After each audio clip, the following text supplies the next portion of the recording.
Arrancamos, por favor. Buenas tardes, bienvenidas y bienvenidos a esta mesa 4 despertina de nuestro tercer encuentro Norte-Sur Global, organizado por el CISAN y el IEC. Esta mesa lleva por título Respuestas monetarias ante el contexto económico actual. Nos acompañan 4 ponentes. Voy a leer la ficha de nuestro primer participante. Él es Andrés Arauz, de la Facultad de Economía UNAM.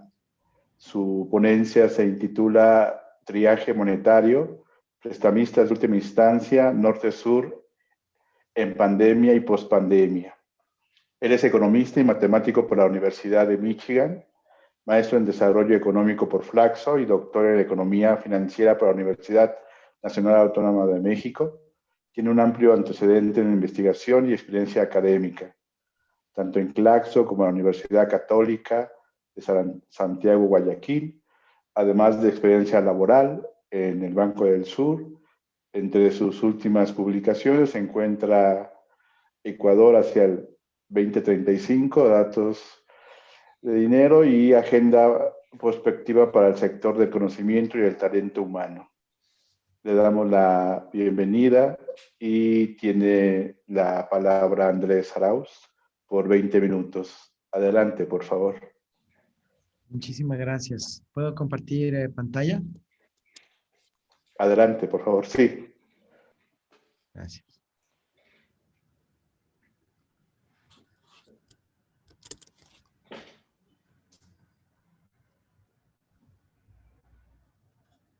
Bien. Si es que pueden ver la pantalla y me confirman, por favor.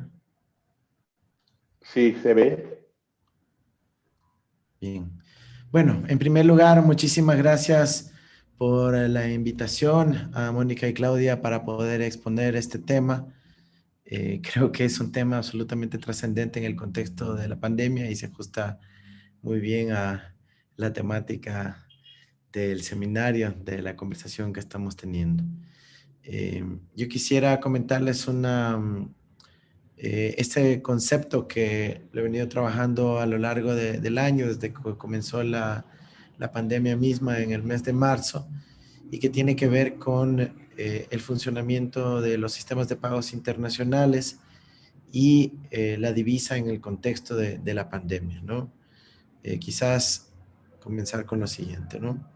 ¿Por qué lo llamamos o por qué lo llamo triaje monetario? Hacemos alusión al concepto de triaje médico, que es la famosa evaluación cuando uno llega a un hospital en donde deciden básicamente con qué prioridad te van a atender en ese hospital o centro de salud, atendiendo primero a las personas más delicadas de salud y luego a las que pueden estar en una situación menos grave. El triaje en el ámbito médico se aplica con criterio individual, es decir, se examina persona por persona, ser humano por ser humano, y se establece un orden de prelación independiente del orden de llegada. En caso extremo, como vimos en Italia en marzo de este año, se desarrolló un triaje médico para la atención a las víctimas del coronavirus, en donde se decidía básicamente a quién sí iban a salvar la vida, dotándole de acceso a los sistemas de respiración artificial y a quién iban a sacrificar por la insuficiencia de recursos médicos. Pues resulta que un fenómeno similar ocurre a nivel planetario, pero aplicado a naciones enteras. ¿Cómo hacemos el vínculo? Pues entendiendo nada más a breves rasgos algunas de las relaciones principales derivadas de la pandemia que tienen consecuencias económicas en las balanzas de pagos de los países del sur. Tenemos la necesidad de adquirir medicamentos o tratamientos o subsecuentemente las vacunas que en la gran mayoría de los países del sur no serán producidos en los países en vías de desarrollo o en el hemisferio sur, sino que tendrán que ser importados de otros países.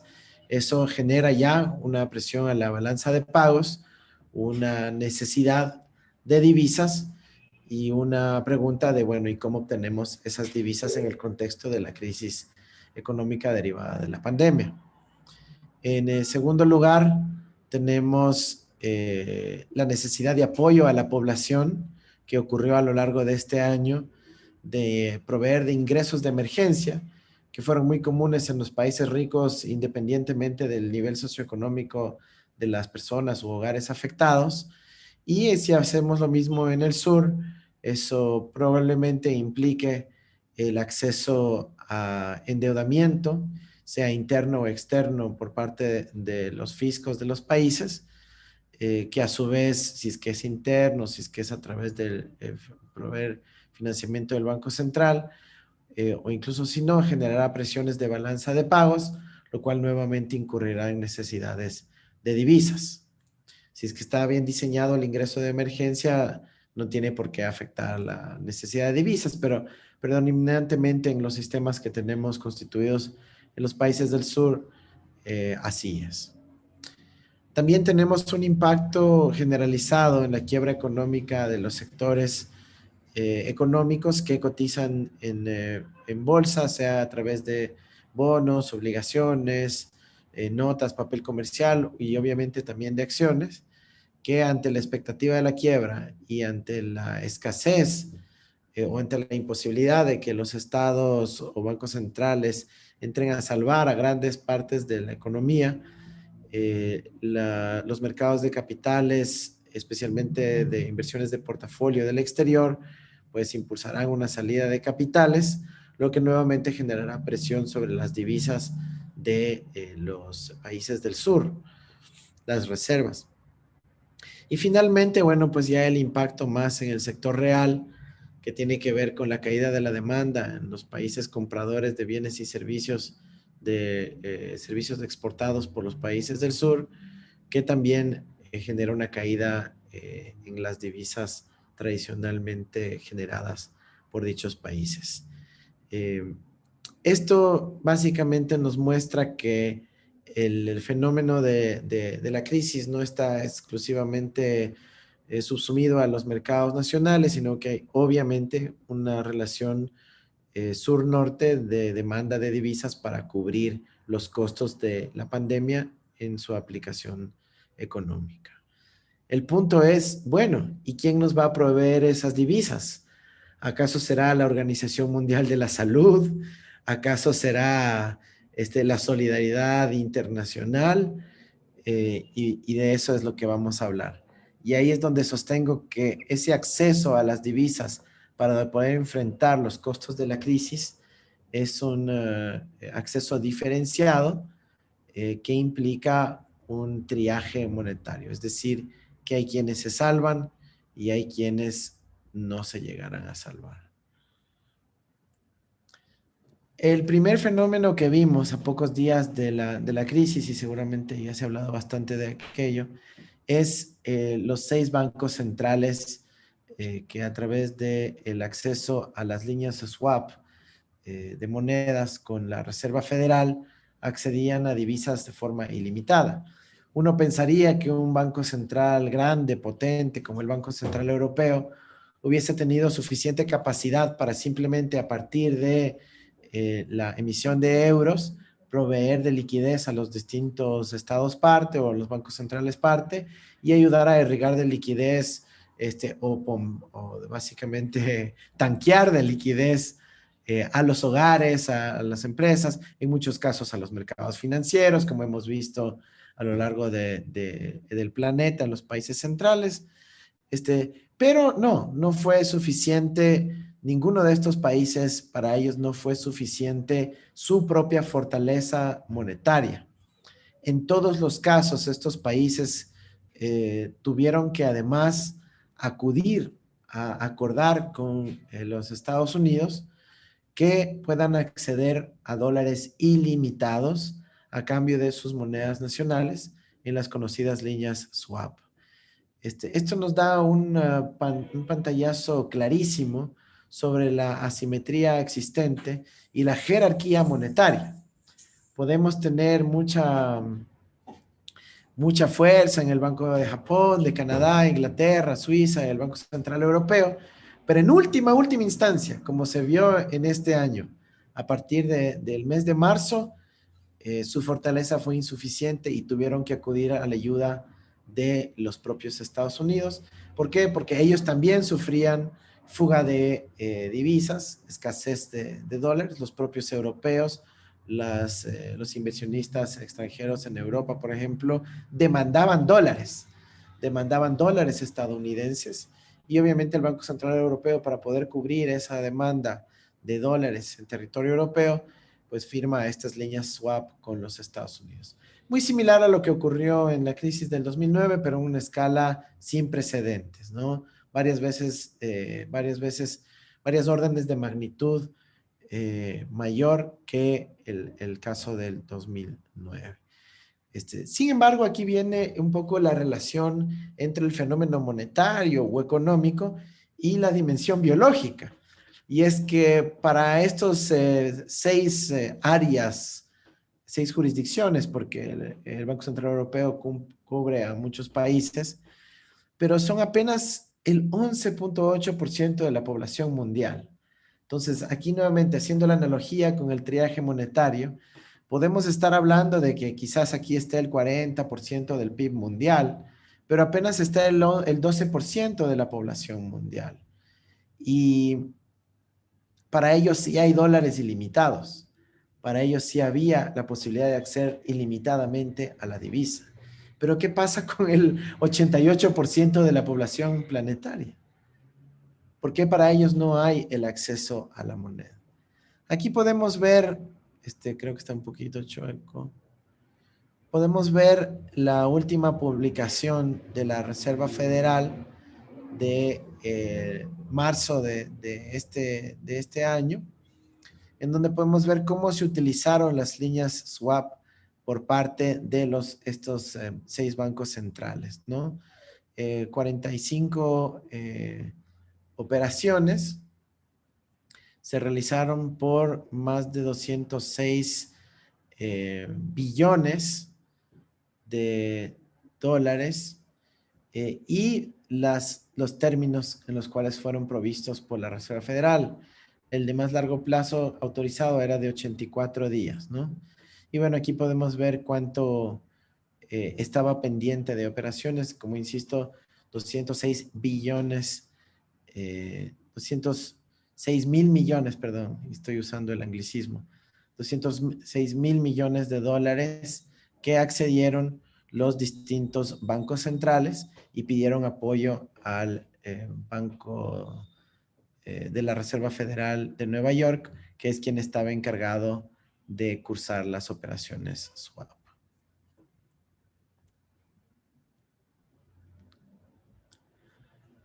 Ahora, adicionalmente a esos 6 países, Estados Unidos y sus 5 socios más cercanos, que por supuesto no es que se definen sobre la base de criterios técnicos, sino sobre la base de alianzas de carácter geopolítico, también tuvimos una serie de otras líneas swap acotadas, ya no ilimitadas, para otros países del planeta, entre ellos Australia, Brasil, Corea, México y Singapur y Suecia, que tuvieran acceso por 60 mil millones de dólares cada uno como límite de las líneas swap que iba a proveer la Reserva Federal de Nueva York.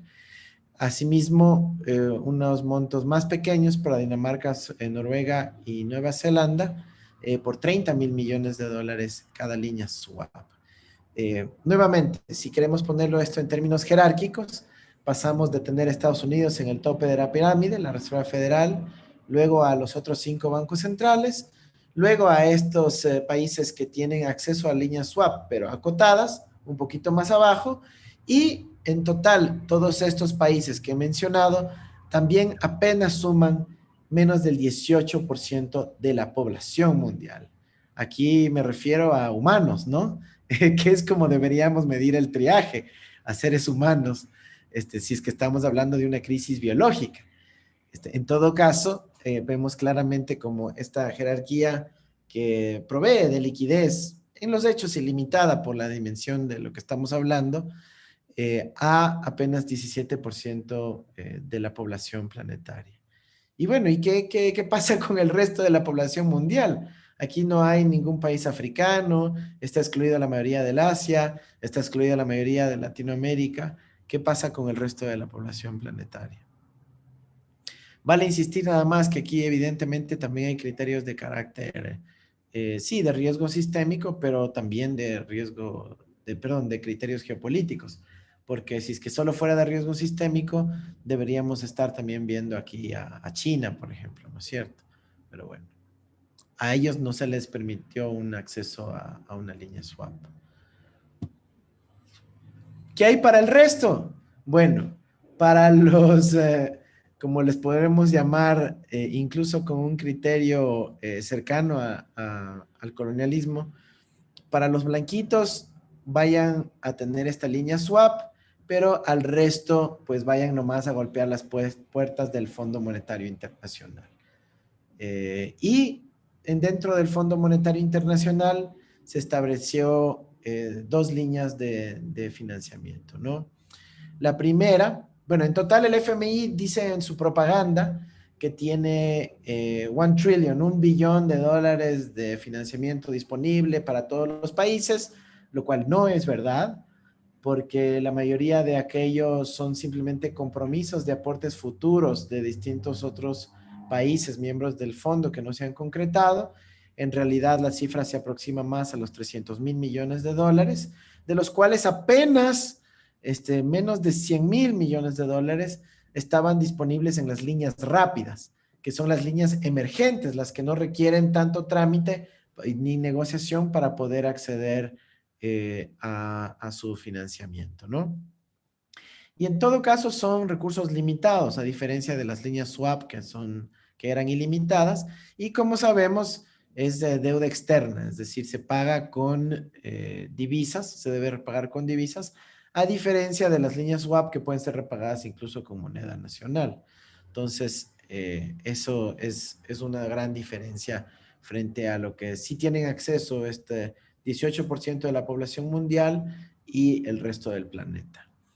Cinco Las líneas minutos, por rápidas, favor. perdón. 5 minutos, por favor. Ya, gracias. Estoy cerca. Las líneas rápidas exigen una sola condición previa, que es básicamente, generalmente es un compromiso de ajuste fiscal en el futuro, quizás alguna cuestión de transparencia, y se les desembolsa a los países.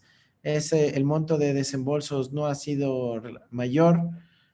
Para que tengan una idea, en el caso del Ecuador, que accedió a la línea rápida, fue de la mitad de un punto del PIB, es decir, un impacto casi intrascendente frente a la magnitud de la crisis, pero sí hay las líneas que yo les he apodado nada más lentas aquí, pero que son los programas convencionales con los desembolsos secuenciales, siempre y cuando vaya cumpliendo las reformas legales, el ajuste fiscal, el austericidio que todos conocemos y que no ha cambiado en absoluto en el FMI, por lo menos a partir de la experiencia reciente que he examinado con cuidado, como es del Ecuador.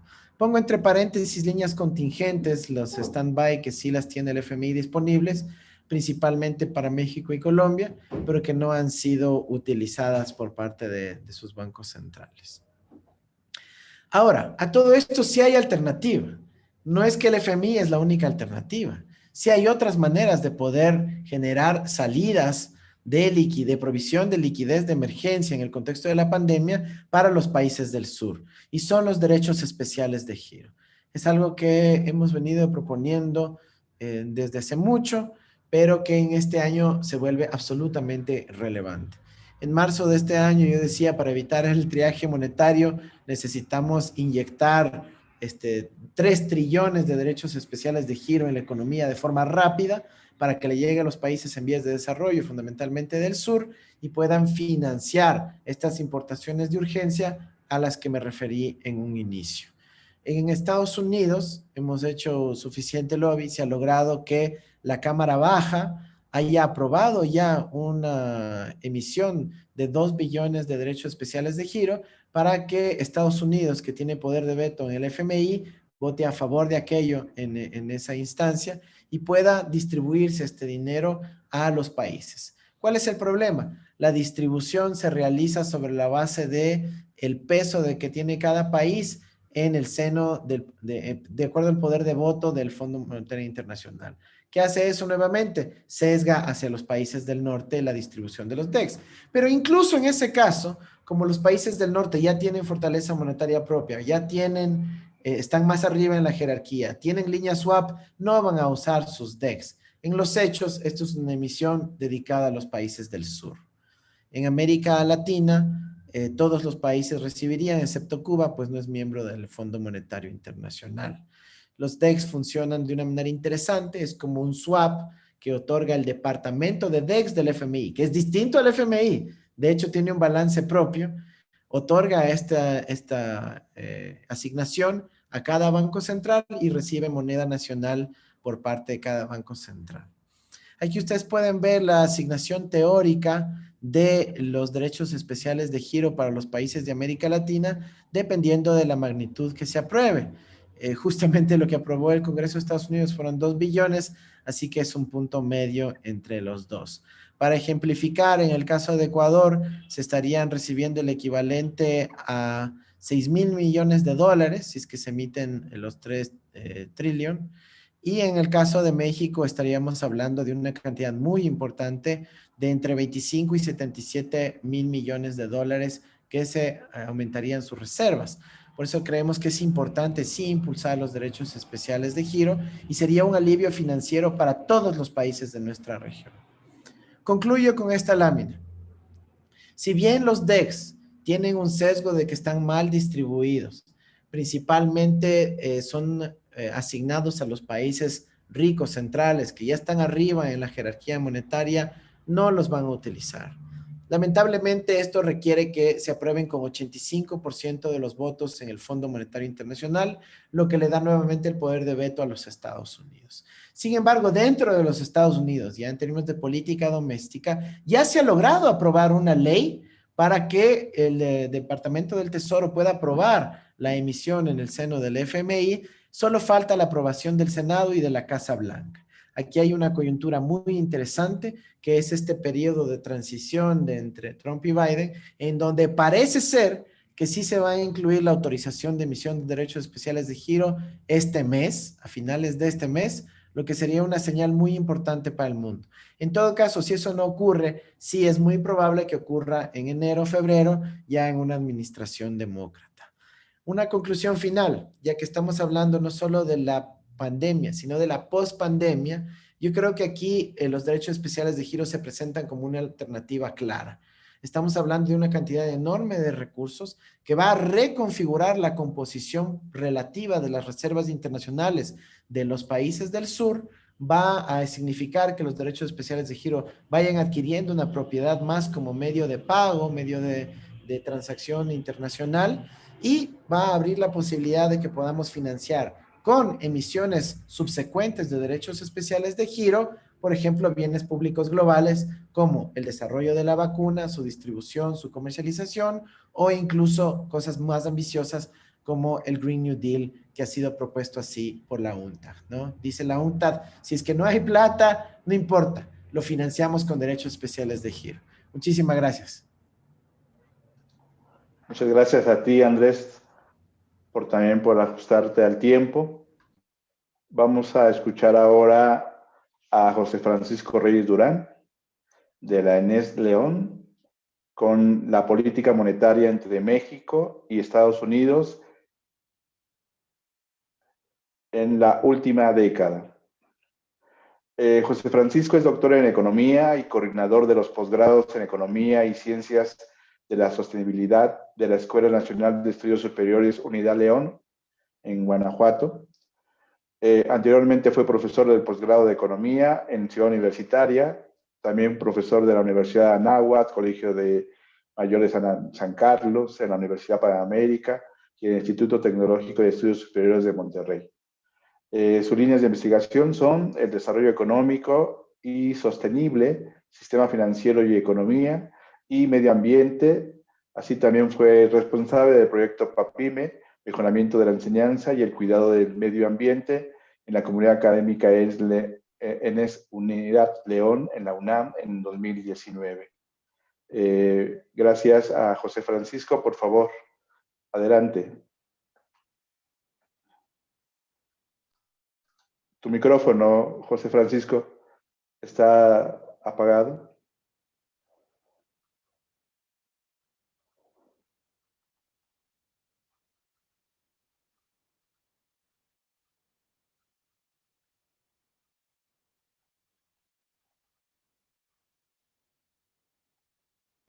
Ya está. Muy buenas tardes y perdón por la pausa. Quiero darles las gracias antes que nada a Mónica Meireles y a Claudia por esta oportunidad que me dan de estar con ustedes y saludarlos. Y bueno, yo quiero decirles que el currículum que acaban de leer, la semblanza, ya tiene muchos cambios. Esa semblanza debe de tener como 4 años o 5 años. Actualmente estoy en la coordinación del posgrado en Economía y la ENER León no es así nada más. ENER León es de la UNAM y estamos muy orgullosos de pertenecer a la UNAM también. Y bueno, este proyecto forma parte de un proyecto PAPIT, donde analizamos justamente el papel de las políticas monetarias y financieras entre México y Estados Unidos en el entorno de lo que para mí ha sido muy importante, que es lo que yo le llamo el cambio de hegemonía norteamericana.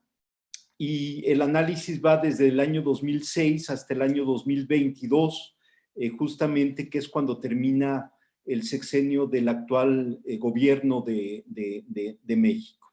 Bueno, yo me voy a tardar muy poco, tenía pensado que fueran 30 minutos, pero voy a tardar la mitad, entonces voy a irme rápidamente. Lo que estamos investigando es el dominio del sistema financiero, que sigue controlando prácticamente todas las áreas de la economía. Esto implica una gran concentración y centralización del capital dinero acumulado.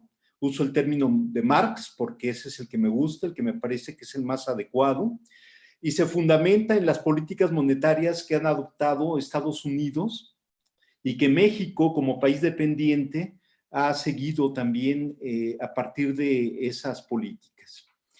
Me parece muy importante también mostrar que de mantenerse estas instituciones financieras como están, es muy probable que Estados Unidos continúe en la crisis en la que se encuentra y sin embargo veo difícil que pueda haber un cambio en el corto plazo, incluso con el actual presidente Biden, aunque no ha sido todavía nombrado. Y veo, por ejemplo, que en el caso de México, uno de los diques más importantes al que se tendrá que enfrentar está dado por el sistema financiero y la manera como está operando. Es decir, yo no veo posibilidades en el corto plazo de que pueda haber un cambio significativo en la manera de operación de todo el conglomerado del sistema financiero en México. Se buscan también identificar la aplicación de esta política monetaria en torno a la crisis estructural en la que se encuentra y cómo esta en México ha estado funcionando en un contexto de una política monetaria dependiente.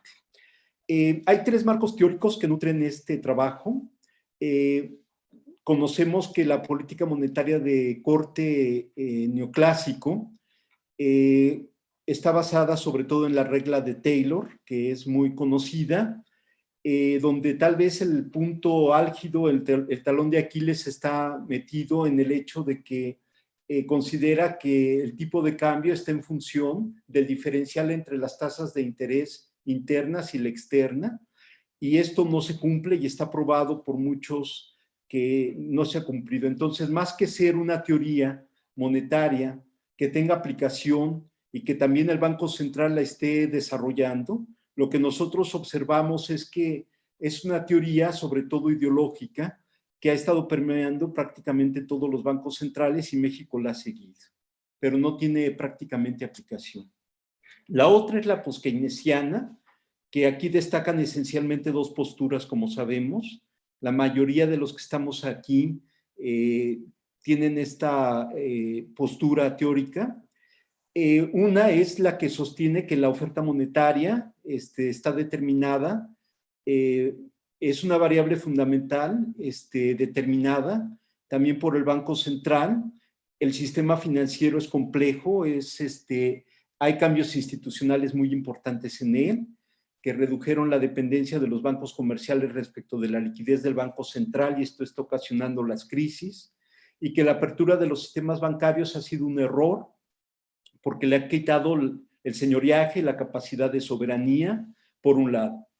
La otra corriente importante es la del circuito monetario, que argumenta que la endogeneidad del dinero se debe sobre todo a factores que están derivados del crédito. El crédito es fundamental, junto con la teoría de Minsky y muchos otros que han estado analizando esta corriente teórica. La otra es la marxista.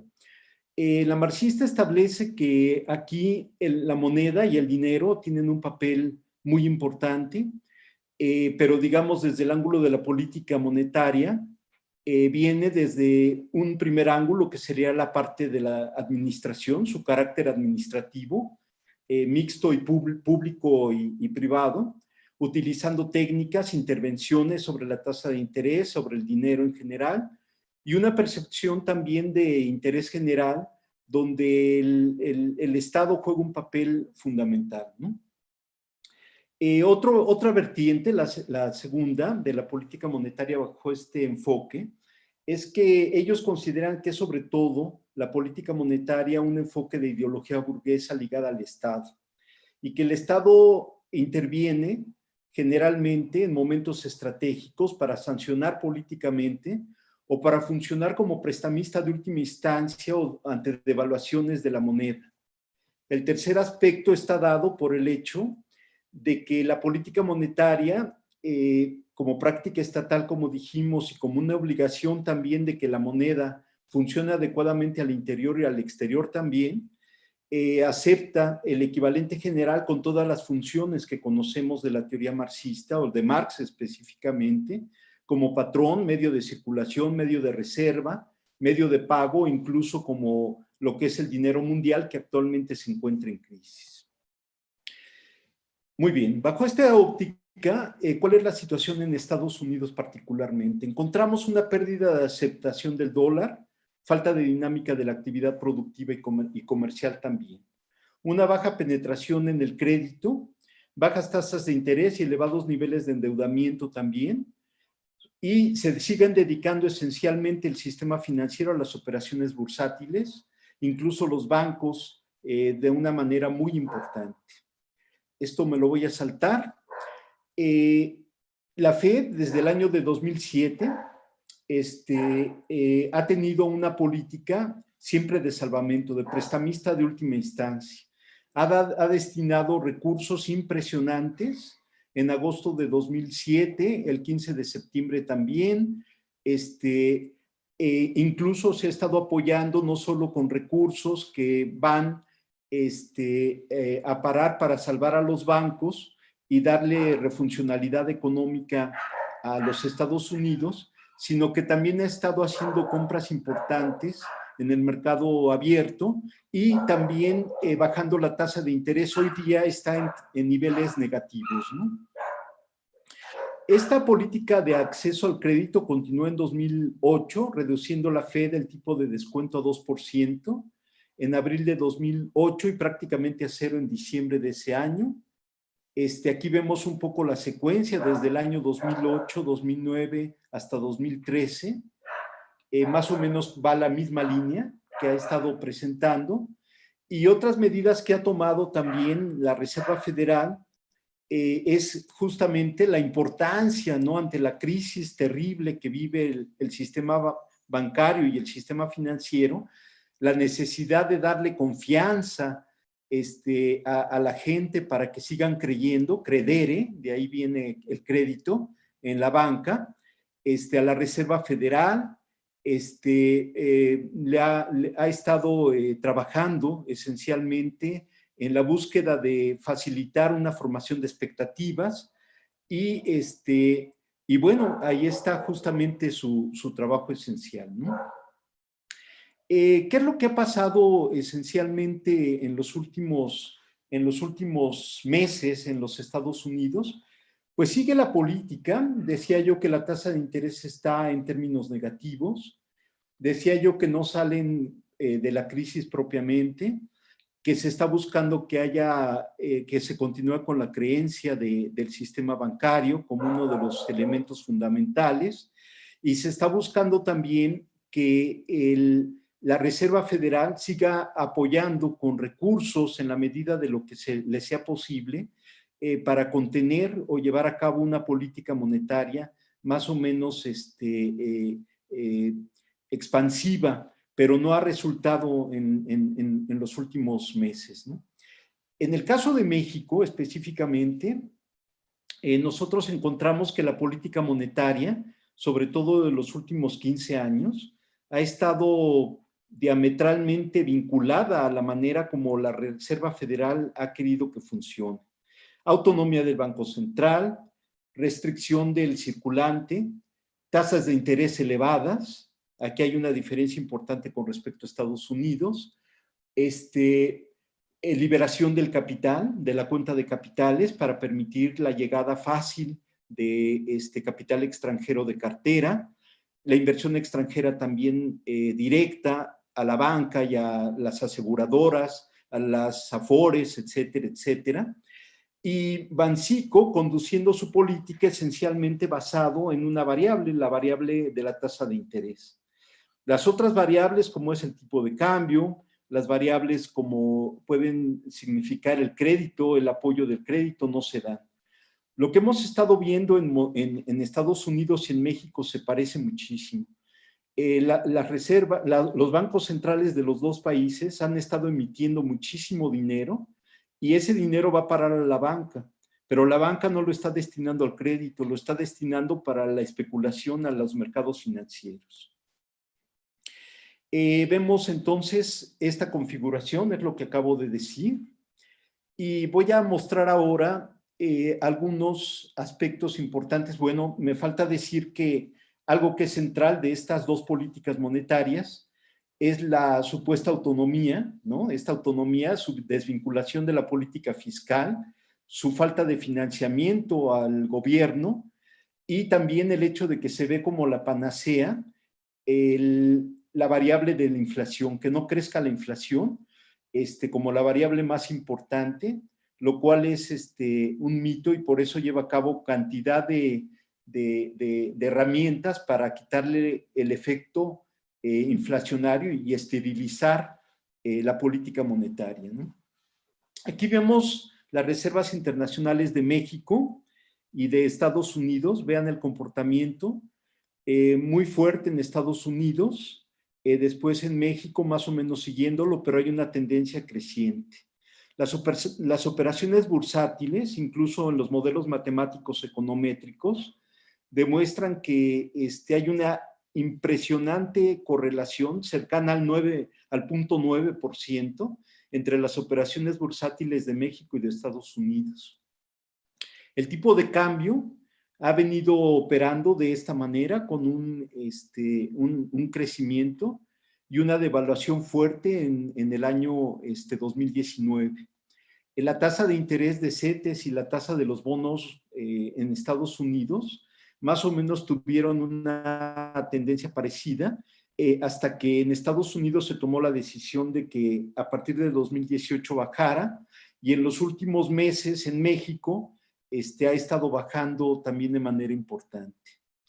Finalmente, vemos esta otra gráfica que es el comportamiento del PIB, un poco la situación de estancamiento, porque a pesar de que se vea una línea, porque está el Producto Interno Bruto en dólares, hay efectos inflacionarios que si lo deflactáramos, pues podría estar este Producto Interno Bruto en un nivel un poco más reducido, pero hay una cierta asimetría entre las dos economías.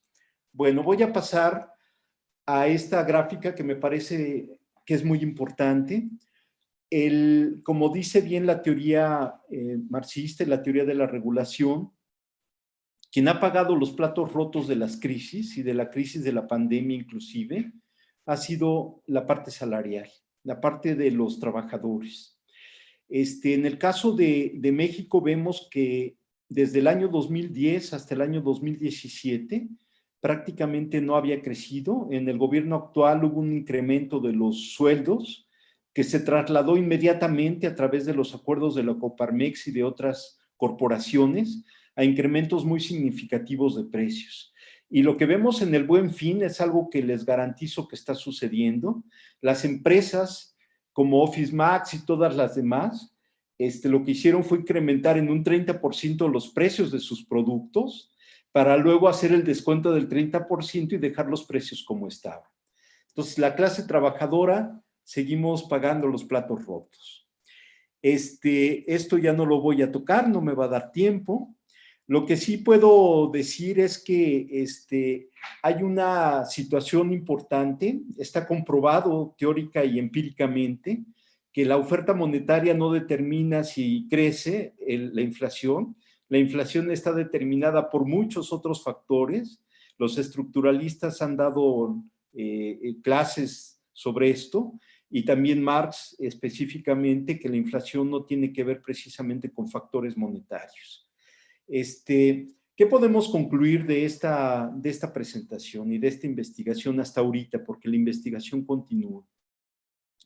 Primero, que hay una enorme similitud en la política monetaria que lleva a cabo Estados Unidos y México en las variables más importantes, y que la de México está supeditada a la de Estados Unidos, a los intereses sobre todo del capital y las empresas transnacionales norteamericanas. Si un análisis se quiere hacer serio del ámbito monetario, del ámbito fiscal o del ámbito de la economía, siempre se tiene que contemplar lo que significa la empresa transnacional. Es la empresa que determina el funcionamiento muchas veces de los propios gobiernos. El norteamericano no está al margen, y por supuesto que en México opera, y también estas empresas transnacionales establecen vínculos muy fuertes, sobre todo en el caso de las empresas bancarias, de las empresas aseguradoras y las empresas de las afores, con el capital financiero norteamericano, aunque no es el único. El hecho de que la economía casino sigue liderando una élite poderosa, hegemónica en el país y a nivel internacional, sigue concentrando la riqueza del resto del mundo, y no ha habido medidas importantes que frenen esa vorágine de enriquecimiento. Basilea, yo le llamo vacilada, no ha podido controlar, no ha podido hacerse ningún cambio importante. No sé si lo que están esperando es que haya un estallido, pero en verdad muy, muy grave y muy profundo, para que haya un cambio en este viraje y darle una salida al sistema capitalista, porque de seguir las cosas así y con el coronavirus actual, que no va a terminar en el corto plazo, veo las cosas de una manera muy complicada para el futuro económico y hasta político de los Estados Unidos, y México tendrá que vigilar muy bien esta situación. Pues les agradezco mucho su atención, traté de respetar el tiempo, y nuevamente muchas gracias por la invitación a Mónica y a Claudia, y les deseo mucho éxito en todo lo que están haciendo. Buenas tardes. Muchas gracias a ti, José Francisco. Una disculpa por los datos leídos en tu semblanza. Vamos a actualizarlos. Vamos ahora, por favor, a escuchar a la maestra Patricia Rodríguez, del Instituto de Investigaciones Económicas de la UNAM, con la ponencia El papel de los bancos en la crisis sanitaria y económica de México. Patricia Rodríguez es maestra en Ciencias Económicas por la Universidad Nacional Autónoma de México. Realizó estudios de doctorado en Investigación Económica por la Universidad Complutense de Madrid, en España. Es académica del Instituto de Investigaciones Económicas de la UNAM y también tutora de posgrado de Economía y profesora de la Facultad de Economía de la UNAM. Coordinadora del Seminario Economía Fiscal y Financiera del IEC y corresponsable de 3 proyectos PAPIT. Bienvenida, Patricia, por favor.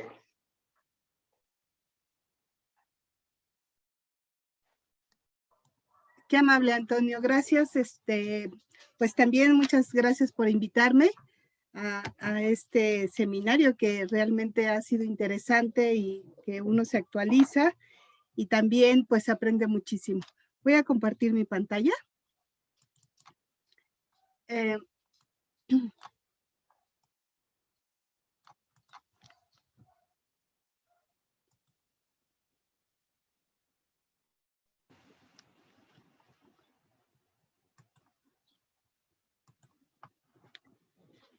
Y bueno, iniciamos. El título de esta conferencia es un poco qué está pasando con los bancos a partir de esta pandemia, algunas cuestiones generales que ha hecho el Banco Central y los resultados que han tenido los programas que se ha intentado instaurar a partir de la pandemia. Bueno, como ya todos sabemos, pues esta pandemia está definiendo una crisis, digamos, doble, tanto de la oferta como de la demanda, y hasta este momento no sabemos bien las repercusiones que pueda tener en términos de crecimiento, de empleo y en el tiempo en el que se pueda lograr regenerar toda la estructura económica y realmente que la política económica tenga algún fruto de lo que se está tratando de, o se estaba tratando de hacer para crecer el producto y el empleo en México. Bueno, lo primero que yo quiero decir es que muchas veces se nos olvida, pero el Banco de México en su artículo 1, bueno, define que tiene funciones y que está definida en la Constitución mexicana en el artículo 28. Y todo mundo siempre pensamos que lo más importante para el Banco de México a partir de la autonomía en 93, 94, realmente fue el control de la inflación. Pero, y perdió todos los demás puntos y siempre estamos refiriéndonos al control de la inflación y cómo el Banco de México hace todo por controlar la inflación, poniendo otros objetivos económicos y otros objetivos de empleo sobre todo, lo pospone y cree que a partir de eso, con el crecimiento real, vamos a lograr empleo mucho más alto. Y la verdad es que junto a ese artículo, el artículo número 2, en donde dice esto del control o el tratar de establecer que la moneda no pierda valor, está el otro que yo creo que muchas veces el Banco de México ha antepuesto sin decirlo, que es cuidar el sector financiero, solventar todos los problemas de las instituciones financieras y básicamente, digamos, el sistema bancario múltiple. Y es muy claro en el artículo 2 donde se dice promover el sano desarrollo del sistema financiero y propiciar el buen funcionamiento de los sistemas de pago. Ya en el artículo 3 también tiene algunas referencias muy específicas sobre resguardar y tratar de proteger al sistema financiero y básicamente el sistema bancario. Yo esto lo digo porque vamos a ver que dentro de los programas y de las medidas que está tomando el Banco de México, de acuerdo a mi punto de vista, es exactamente eso, tratar de solventar y tratar de resolver los problemas que tiene el sistema financiero y yo básicamente me voy a enfocar en el sistema bancario. Y esto es muy importante porque todo mundo tiene mucho temor sobre qué va a pasar en el sistema financiero y en el sistema bancario, básicamente, después de que salgamos de esta pandemia, después de que esté la vacuna milagrosa y también milagrosamente nos las puedan poner a la mayoría, etcétera, etcétera. Bueno, ¿qué ha pasado? A nivel mundial, y ya también ya lo dijo Andrés y lo dijo también Francisco, ha existido una política, digamos, mucho más flexible por parte de los bancos centrales, han emitido bastante más dinero y ya han hecho como lo dice, digamos, también su política, la política monetaria del Banco de México, utilizar su principal instrumento, que es la tasa de interés. Y ellos han pensado con esto dar certidumbre a partir de emitir bastante más dinero. Quiero que nada más mostrarles dos gráficas sobre esto para ejemplificar.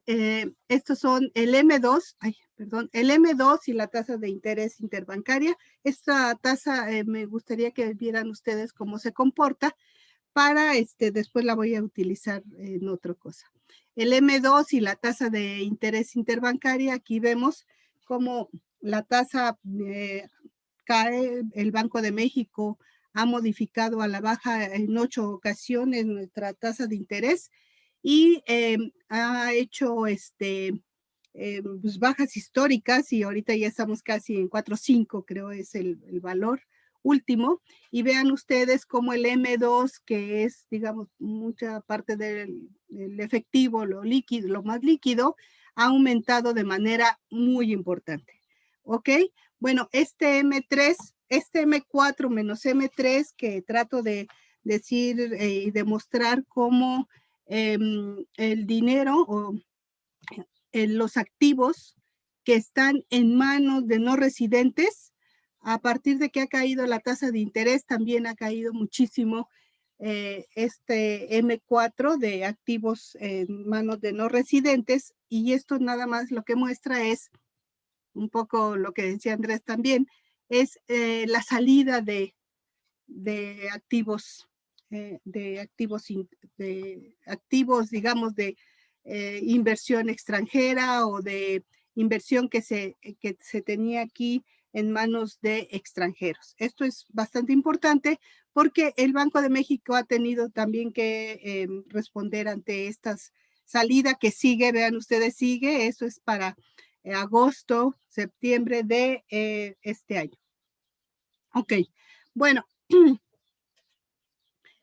¿qué hizo el Banco de México? Bueno, aprobó en sus juntas, aprobó tener medidas adicionales orientadas a proveer liquidez para mejorar el funcionamiento de los mercados internos, pero básicamente estaba previendo tratar o de salvaguardar el pago hacia todas las deudas del sistema financiero y básicamente sobre el sistema bancario. Esto es importante porque es lo primero que hace el Banco de México, es crear sí liquidez, pero modificar varias medidas para que los bancos no tuvieran problema de solvencia, básicamente. En general, se habla de un apoyo al sistema financiero por parte del Banco de México de 750,000 millones de pesos.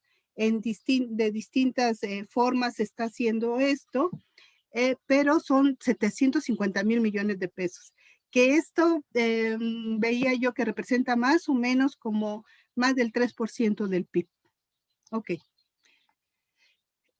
¿Qué hace? Bueno, las autoridades anunciaron estas medidas tratando de que las instituciones bancarias dieran mayor crédito, pero sobre todo que dieran un plazo para que no se pagaran los créditos que ya se tenían determinados, digamos, y que no tuviera ningún problema contable y no tuviera ningún problema de liquidez.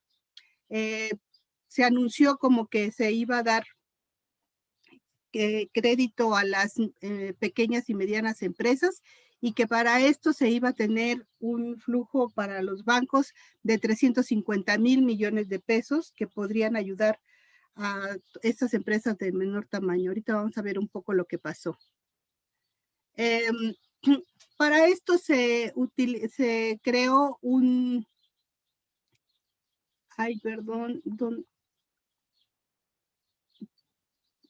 Para esto se creó un programa que se llama Criterios Contables Especiales, donde básicamente lo que se dice por parte del Banco de México y de la Comisión Nacional Bancaria y de Valores es que los bancos pueden entrar en una negociación con sus clientes de crédito que tengan con todos sus clientes, y durante 6 meses pueden no cobrar estos créditos, y esas carteras no serán consideradas como carteras vencidas y pueden llegar a negociaciones en términos de bajar las tasas de interés, y también pueden tener estructuraciones de todos los créditos. Para esto, lo que se definió por parte del banco es que se otorgaron facilidades administrativas a todas las entidades financieras, básicamente a los bancos. Las actividades de supervisión y vigilancia de la Comisión Nacional Bancaria y de Valores durante la contingencia se enfocaron al seguimiento del continuo desarrollo e implementación de estas facilidades, tratando de decir que iba a haber transparencia en el seguimiento que se le está dando a los bancos por todo este dinero y por todas estas facilidades que se le están dando.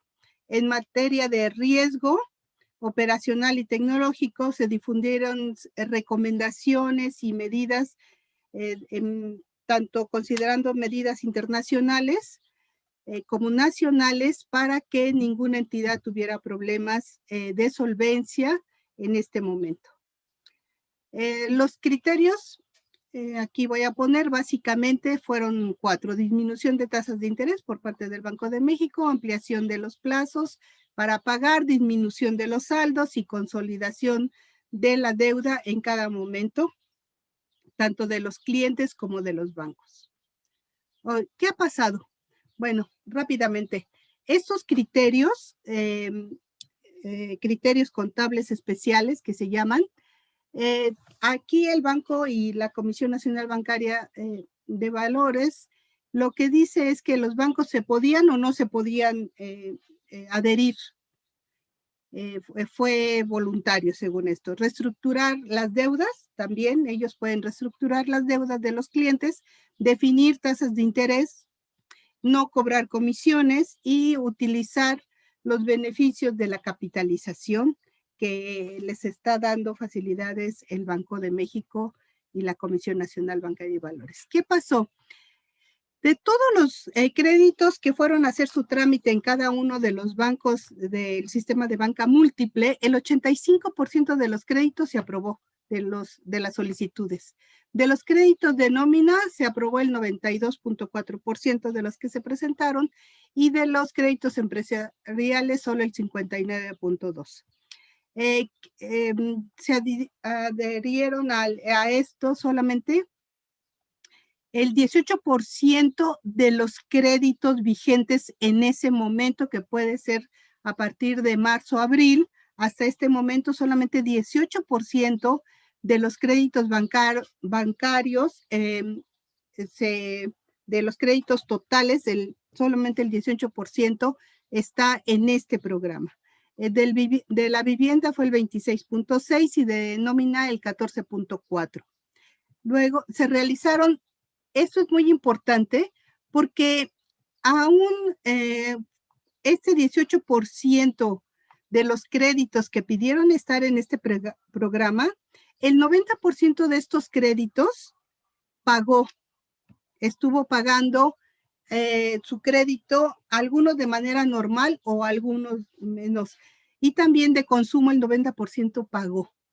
Esto es muy importante porque yo creo que existe un temor, aún cuando está uno en un programa, de tratar de disminuir la deuda con los bancos, sabiendo que pueden tener repercusiones importantes para el ingreso y la estabilidad de las familias y de las empresas. Básicamente, ¿por qué fueron a tratar de negociar su crédito con los bancos? Los motivos que dijeron fue por precaución, por si tenían algún problema de liquidez, disminución de los ingresos, que muchos comenzaron a ser despedidos, y la otra es por la incertidumbre del momento. Ahora, en esto, si nosotros vemos la participación sobre los saldos de los créditos adheridos, digamos, el de los saldos que tuvo mayor ventaja, digamos, para los créditos fue el de vivienda, que sabemos que es de largo plazo. Después estuvo el créditos personales, el de las empresas, automotriz, tarjetas y nómina.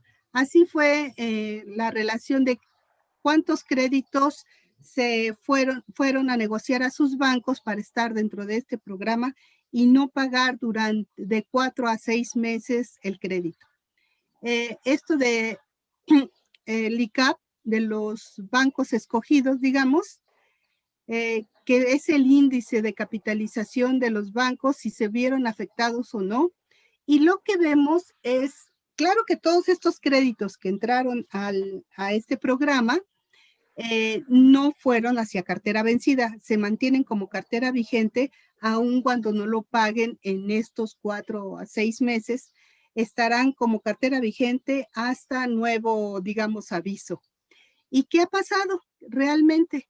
Que si nosotros vemos aquí el índice de capitalización de los bancos, escogimos unos bancos, los que tenían mayor nivel de capitalización y los que tenían menor nivel de capitalización.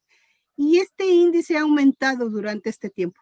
En general de todos los bancos y más de el grupo de los 6, de los 7 bancos, han aumentado su nivel de capitalización. Esto quiere decir que no les ha afectado y al contrario, les ha beneficiado estar en este programa. Ahora, 5 minutos, por favor. Ok, de los créditos vigentes, digamos, y de los créditos vencidos, básicamente, de los créditos vencidos, vean ustedes, el rojo es septiembre de 20, vean ustedes cómo ha disminuido los créditos vencidos y solamente el de vivienda es el que ha aumentado. De los créditos vigentes, que ha aumentado también este número de créditos, los que están en el programa y los que no, vivienda son los que más pidieron y también las empresas. El índice de morosidad, rápidamente, para ver cuáles son los problemas. El índice de morosidad en general, este también el rojo es el para 2020, el que ha disminuido, digamos, es el de la industria y el del gobierno, el de gobiernos y organismos internacionales y el de el sector 1 que es agricultura. Es los índices por sectores que han disminuido. Ahora, en cuanto a la cartera total de crédito del sistema bancario, también por actividades económicas, realmente solamente los servicios son los que han aumentado tanto en cartera total de crédito como en el vencido. Ahora, esto es importante porque en muchos de los programas y comunicados del Banco de México dice que lo que quieren es apoyar a las pequeñas empresas. Este cuadrito, muy rápido, lo que marca son los créditos que tienen las grandes emisoras. Las grandes emisoras en términos de los que están cotizando, digamos, en la bolsa y hacen cotización en las bolsas. Las grandes no emisoras son los que tienen créditos de más de 100 millones de crédito bancario y después las de menor tamaño. Los créditos, el pago de créditos, la tasa de interés, por supuesto que son mucho mayores en las que tienen menor tamaño. Si nosotros vemos cuánto han pagado hasta el momento en que a este programa, vean ustedes que quien más ha pagado tasa de interés está entre las grandes no emisoras y las de menor tamaño, pero los que tienen menos crédito son los de menor tamaño.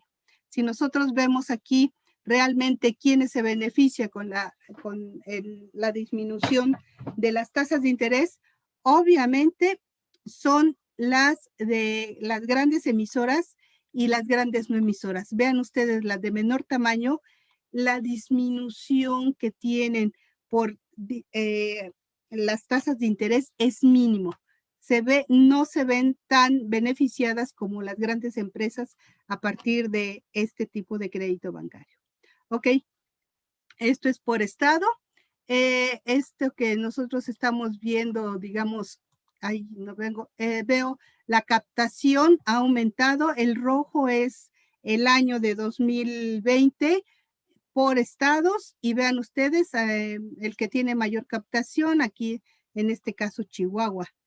Pero si nosotros vemos la captación por parte del grupo de los 7 grandes bancos, vemos nosotros que el 89.33% de esta captación lo tienen estos bancos. O sea, estos bancos se sigue concentrando y quizá está aumentando el control por parte de este banco. Ok, la tasa promedio ponderada, esto es muy interesante porque vean ustedes que los bancos no bajaron la tasa de crédito, de tarjeta de crédito, de personal y de microcrédito, de nómina y automotriz. Estos son, eso es 2020, a inicio de 2020, y esto es en agosto de 2020. Continúan igual o aumentando estos créditos que están dando. ¿Qué dicen? Que Carsten básicamente lo que dice es que se espera que exista después de la pandemia, existan grandes problemas de insolvencia por parte de las empresas y de las familias, y que los bancos van a entrar en graves problemas también de insolvencia, digamos, y que los bancos centrales deben de estar preparados. Lo que se dice, ¿verdad?, es que aún, y esto lo dice este Niño de Rivera, que es el presidente de la Asociación Bancaria Mexicana, la banca dice que tiene 1.200.000 millones de pesos para dar crédito y que no se están utilizando. Ok, ¿qué pasa aquí? Estas son el resultado neto acumulado que presenta el sistema bancario múltiple en México, y esto es a partir de enero de 18, y aquí está el inicio del 20. Hay una caída importante, aquí es a partir de el año 20, a partir de enero, esta caída es la misma que se ve aquí. A partir de 2020, y quizá empieza desde 2019, hay una caída del resultado neto acumulado. Aquí esta es una tasa de crecimiento mensual y este es anual. Entonces se ve claramente en estos dos indicadores que hubo una caída y que está aumentando a partir de todo este año, y es mucho en cuestiones contables. Aquí el ROE y la ROA, en términos de este índice, a partir del año también de enero de 2020. Hay problemas, hay graves problemas, aún con este nuevo programa que se dio por parte del Banco de México. ¿Esto qué quiere decir? Que no están dando créditos, no se está pagando un 18% o menos, quizá un 20% de ese 18% no está pagando, y los bancos comienzan a tener problemas en cuanto a ganancias, digamos. Ok, es todo. Muchas gracias por la invitación y espero que haya sido interesante esta presentación. Gracias. Gracias. Gracias, Patricia, también por respetar el tiempo. Vamos a escuchar la última intervención de esta mesa, que corre a cargo de la doctora Vania López Toache, de la Benemérita Universidad Autónoma de Puebla. Ella presenta un trabajo que lleva como título Financiamiento, Mercados Financieros y Crisis en tiempos del COVID-19 en México.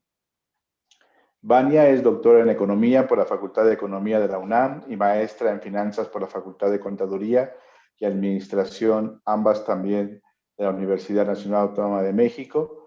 Realizó una estancia de investigación en la Universidad de Complutense en Madrid, así como una estancia postdoctoral en la Universidad Autónoma Metropolitana Campus Iztapalapa. Actualmente se desempeña como profesora investigadora de tiempo completo en la Facultad de Economía de la UAP en la licenciatura de Finanzas y el doctorado en Economía Política del Desarrollo.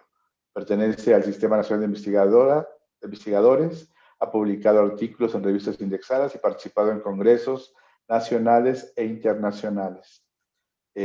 Por favor, doctora Vania. Muchas gracias, Antonio, por la presentación. Tengo una duda, es que no puedo compartir mi pantalla, estoy intentando, no sé, me aparece el escritorio general para compartir. José Carlos, no sé si andas por ahí.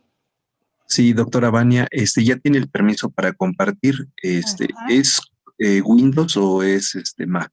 Es Mac. Ah, ok. A ver si puede nuevamente decirle compartir en la aplicación de Zoom. Sí. Seleccionar la pantalla. La primera. O si usted ya tiene la presentación abierta. Listo. Sí. Ahí. Bueno, ya está el escritorio, si puede abrir su presentación. ¿Puedo abrir la presentación? Aquí Así está. es. Ajá. Ok, y ya nada más si la proyecta como presentación. Ay, de acuerdo. Ahí Listo, está. doctora. Gracias. De acuerdo, muchísimas gracias. Bueno, pues primero que nada, un gusto compartir esta mesa con varios colegas, ¿no? Compañeros del doctorado, y agradecer la invitación tanto de Mónica como de Claudia, ¿no? A este evento tan importante, como decía Patti, para compartir nuevo conocimiento y para actualizarnos, ¿no? En los temas que estamos investigando. Y bueno, yo voy a tratar de ligar un poquito lo que ya se ha platicado por los demás ponentes, ¿no? El tema de mi ponencia es financiamiento, mercados financieros y crisis en tiempos de COVID-19 en México. En general, la presentación está dividida en 3 partes. Un poco platicar acerca de los antecedentes de manera breve y el contexto actual de la crisis, algunas medidas monetarias y financieras que se han dado en México, que ya lo han platicado de alguna manera los demás ponentes, en términos de las finanzas y monetarias, y finalmente algunas reflexiones, ¿no? En torno a cuál ha sido el impacto de estas medidas que se han llevado a cabo, sobre todo en el contexto nacional. Bien, bueno, en primer lugar, pues mencionar que parte de estos antecedentes, y ya se han platicado, digamos, en otros seminarios, en otras conferencias, es la crisis hipotecaria del 2008, ¿no? A partir de la crisis que se dio en los mercados financieros, sobre todo en Estados Unidos, con la crisis subprime, y que para el caso mexicano, el sistema financiero mexicano no se vio tan afectado, no así otras variables macroeconómicas. Sin embargo, a pesar de esta crisis, pues lo que vimos no fue un cambio, ¿no? En las políticas neoliberales, sino que más bien se profundizaron la socialización de las pérdidas, la privatización, el rescate de los grandes bancos, ¿no? Demasiado grandes para quebrar. En el caso mexicano se han visto algunas políticas similares a la crisis actual, como la compra, ¿no? De deuda gubernamental, la baja en la tasa de interés, que ya de alguna manera nos habían comentado que está muy ligada a la política monetaria de Estados Unidos, no obstante se mantiene por arriba de la de Estados Unidos, para de alguna manera mantener cierta rentabilidad para los inversionistas, ¿no? En el caso de los bancos no hubo mayores afectaciones en ese momento. Los costos de intermediación y comisiones siguieron siendo altas, incluso las filiales mexicanas fueron las que sostuvieron a las matrices de estos bancos extranjeros. No obstante, algunas empresas de capital mexicano sí entraron en crisis a partir de los mercados de derivados, ¿no? De ahí empresas como FEMSA, como Bimbo, etcétera. ¿En qué contexto se da la crisis actual? ¿No? Ya veníamos diciendo y ya se ha dicho en otras mesas que el COVID, digamos, fue un detonante, no fue la causa principal de la crisis, ¿no? Ya se veía una desaceleración económica en el contexto global. Había también cambios políticos, ¿no? En Estados Unidos con la llegada de Trump, en América Latina también con la llegada de nuevos gobiernos, algunos progresistas, otros conservadores. Y bueno, en este contexto, gran parte de los países desarrollados y latinoamericanos tenemos una seguridad social privatizada, ¿no? También desempleo y altos índices de informalidad. Y en el caso mexicano, pues la caída del precio del petróleo y la parte de la guerra comercial China-Estados Unidos, ¿no? Entonces esto del COVID, pues realmente fue uno de los factores detonantes de la crisis, ¿no? No la principal causa. En el contexto internacional, pues ya se ha venido hablando, ¿no? Distintas experiencias, cuáles han sido las políticas o las medidas que se han llevado a cabo en política fiscal, en política monetaria, en política cambiaria y también en el sector financiero, ¿no? Por la parte fiscal, pues ha habido transferencias a hogares y empresas, ya periodos de gracia para el pago de impuestos y otras contribuciones, ¿no? Reducción de tasas impositivas en algunos países, subsidio para el pago de salarios, programas de préstamos, ¿no? Como es el caso mexicano, a las pymes sobre todo, y garantías crediticias con fondos públicos en algunos casos. Estas medidas se han dado en términos generales en diversos países de manera distinta, ¿no? Esto no quiere decir que en México se estén dando todas estas medidas. Algunas decisiones de financiamiento que voy a mencionar para el caso mexicano, ¿no? Por un lado, pues ante la crisis actual, lo que prevalecía pues es salvar vidas, ¿no? En ese sentido, pues una prioridad del gobierno mexicano fue el financiamiento al sector salud a través de reconversión de hospitalaria, contratación de personal, ¿no? Los programas universales de pensión a los adultos mayores, las becas a jóvenes, ¿no? Que se adelantaron, etcétera. También menciono el financiamiento a las MIPYMES, ¿no? Que fueron préstamos a la palabra por 25,000 pesos a tasas preferenciales, ¿sí? Pagaderas a 3 años, un total de 75,000 millones de dólares. También dentro de algunas otras medidas que no precisamente fueron para la crisis, pero que sí, digamos, causaron un gran debate nacional, fue un financiamiento, ¿no? A través del Banco Mundial por 1,000 millones de dólares para dar liquidez al sistema financiero bajo la modalidad de línea de crédito flexible con una comisión de 0.25% de comisión.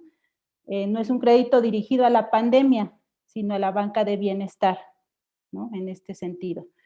También una línea de crédito con el BID, ¿sí? Negociada por la gran empresa, que también aquí hubo un gran debate nacional en ese sentido, ¿no? Si el gobierno federal a través de la Secretaría de Hacienda y Crédito Público iba a respaldar, digamos, ese financiamiento por 12,000 millones de dólares, ¿sí? Para aproximadamente 30,000 empresas. Y hasta el momento no se ha recurrido al financiamiento de emergencia, ¿no? Que es el financiamiento al cual están, digamos, recurriendo muchos países de América Latina para paliar la crisis.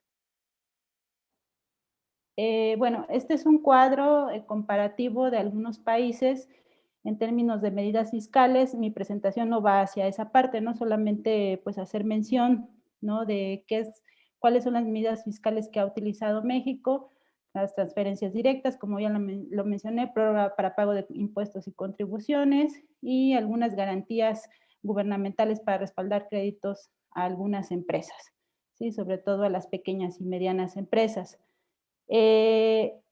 También, bueno, señalar, ¿no? En el caso mexicano, pues se ha criticado mucho la postura del gobierno federal a partir de esta austeridad, ¿no? Que ha venido mencionando el actual presidente en todos sus discursos, ¿no? Y que, bueno, se ha dicho que México, digamos, no está a la altura de otros países, ¿no? Entonces, bueno, aquí vemos en este gráfico dónde se coloca México con respecto a las medidas fiscales en respuesta al COVID-19. Que también de esto hay un gran debate, ¿no? ¿A quién debería de apoyar? ¿Por qué? ¿A través de qué mecanismos? Estas gráficas solamente son para señalar, ¿no? El nivel en que se encuentra México.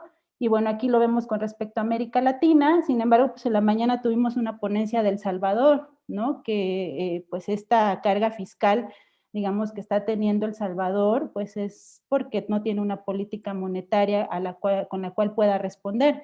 Entonces sí habría que ver de manera muy particular el caso específico de cada país y las respuestas que está dando en materia fiscal, por qué sí y por qué no lo está haciendo, ¿no? Bien, entonces con base, esta información es obtenida del Banco de México, ¿sí? Tenemos que ha tenido distintas medidas monetarias y cambiarias, ¿no? Por un lado, pues ya lo comentaba el segundo ponente, hay una disminución, ¿no? De la tasa de interés, aproximadamente de 3.5 puntos porcentuales, ¿no? De 7.75 de noviembre de 2019, ¿sí? A 4.25 actualmente.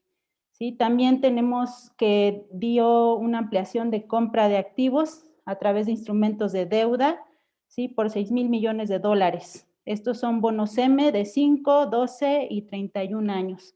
¿No? Cabe señalar que esta recompra de activos se da pues, en un contexto de la caída de los precios del petróleo, ¿sí? Y también en un aumento de la deuda soberana a través de estas líneas de swaps, ¿no? Que ya en algún momento había contraído con la Reserva Federal.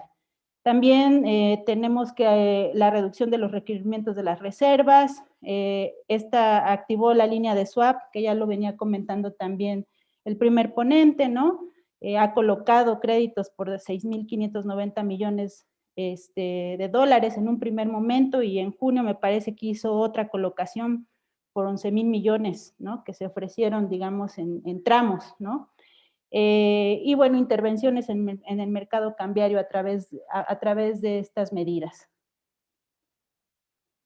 Por otro lado, tenemos medidas en el sector financiero, ¿sí? Que ya las mencionó Patti también, ¿no? Por un lado, pues tenemos lo que ella comentaba, prórroga de pago o reestructura de créditos, ¿no? Con la banca múltiple. Sin embargo, pues como lo comentaba ella, esta medida es opcional para los bancos, ¿no? Y solamente es en el caso de que los clientes estén, digamos, bien con sus deudas, ¿no? En caso de que tengan deudas atrasadas, pues no podrán tener acceso, digamos, a este tipo de medida. Prórroga en el cumplimiento normativo también. Con el objetivo de fortalecer la capacidad de préstamo del sector bancario, se ha permitido que los bancos utilicen también sus suplementos de liquidez y capital. Y bueno, de alguna manera, algunas otras medidas en ese sentido que ya nos platicó Patti. Bien, ¿cuáles son las reflexiones, no? ¿Qué es lo que más me interesa destacar, digamos, en este trabajo? Yo haría la pregunta, ¿no? ¿Qué impacto han tenido estas medidas, tanto financieras como cambiarias y monetarias, dentro de los mercados financieros y dentro del sistema financiero? Y si efectivamente estas medidas son suficientes, ¿no? Aquí, bueno, yo intenté hacer un gráfico, no se ve muy bien, pero este es el IPC, ¿sí? Este es el índice de precios y cotizaciones de la Bolsa Mexicana de Valores. Y aquí vemos cómo al inicio hay una caída enorme, ¿no? La caída más grande, digamos, en el año, ¿sí? En marzo. Justamente esta caída se da, y lo chequé, el 23 de marzo, ¿sí? Cuando comienzan las medidas de distanciamiento social. ¿Sí? Es la caída más fuerte del IPC. La línea que vemos acá es la media móvil. La media móvil se utiliza para suavizar, ¿no? La cotización del IPC, digamos, y se vea en términos generales si efectivamente hay una caída prolongada en el tiempo. Y posteriormente vemos el 22 de abril, cuando se da justamente la emisión de deuda y la recompra, ¿no? Por parte del gobierno federal de los 6,000 millones de deuda gubernamental. Vemos que una alza sostenida por parte del IPC en la Bolsa Mexicana de Valores, ¿no? ¿Por qué? Bueno, pues porque estos instrumentos de deuda pues, se colocaron en los mercados de capitales, justamente con la intención, de alguna manera, de sostener el mercado de capitales y que no hubiera una fuga de capitales, como ya lo han venido mencionando los anteriores ponentes, ¿sí?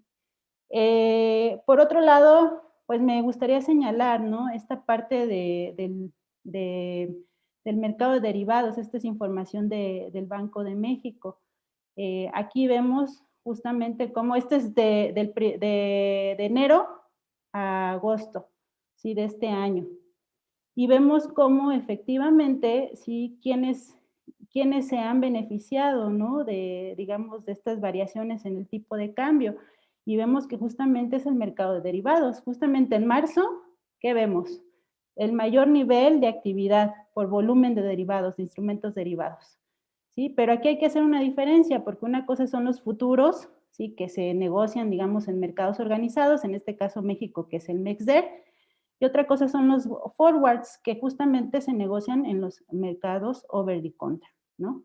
Entonces aquí tenemos los forwards y tenemos los swaps, ¿sí? Que son los principales instrumentos que en el mes de marzo se ve un gran volumen. Podría pensarse que las empresas pues están cubriendo de riesgo, pero habría que señalar que no solamente tenemos empresas que quieren cubrirse de riesgo, sino también inversionistas que quieren especular o que quieren arbitrar, ¿no? Con el tipo de cambio. Y aquí tenemos justamente cuáles son ese tipo de bienes subyacentes a través de los que se están comerciando, ¿no? Y tenemos que principalmente es la tasa de interés y el tipo de cambio, ¿sí? Entonces, digamos que sí han aprovechado estas imperfecciones de mercado para operar en el mercado de derivados. En esta otra gráfica, lo que yo decía, ¿no? Bueno, realmente en dónde se está operando estos, o quiénes están aprovechando. Y aquí tenemos, ¿no? Realmente el MEXDER en marzo es muy pequeño, ¿no? El volumen de derivados que se están comerciando. Tenemos que son los over the counter extranjeros, ¿sí? Y las bolsas extranjeras, ¿sí? Como los over the counter residentes. Y entonces esto me dice que gran parte de las operaciones de derivados que se están llevando a cabo, pues es para más bien especular o arbitrar, ¿no? Con el tipo de cambio y con la tasa de interés. Además de que en este otro gráfico, pues podemos ver también quién es la contraparte, ¿no? Ni siquiera es la banca múltiple mexicana o el propio MEXDER. Son bancos en Estados Unidos, ¿sí? En mercados organizados extranjeros, en bancos en la Unión Europea, pues que se están beneficiando, ¿no? Con este tipo de apreciaciones y depreciaciones del dólar, ¿sí? Con respecto al peso mexicano. Bien. 5 minutos, por favor. Sí, perdón, voy más rápido. Ahora bien, ¿cuáles han sido los impactos sobre el sistema financiero? Y aquí, bueno, si ya lo vemos de manera global, este es el financiamiento privado al sector no financiero. Aquí podríamos decir que se ha crecido, sobre todo en el mes de marzo, ¿no? Pero realmente ha crecido por el no bancario, ¿sí? No por el bancario del país. Sí, y esta es una tendencia que no es digamos, de este periodo, sino que ya viene de años atrás, ¿sí? Y del financiero no bancario, pues tenemos que la mayor parte se está financiando con fuentes del extranjero, otras fuentes alternativas, en este caso las bolsas, los mercados financieros, ¿no? Cuando se refiere a otras fuentes alternativas de financiamiento. Y si vemos el empresarial, pues aún más, ¿no?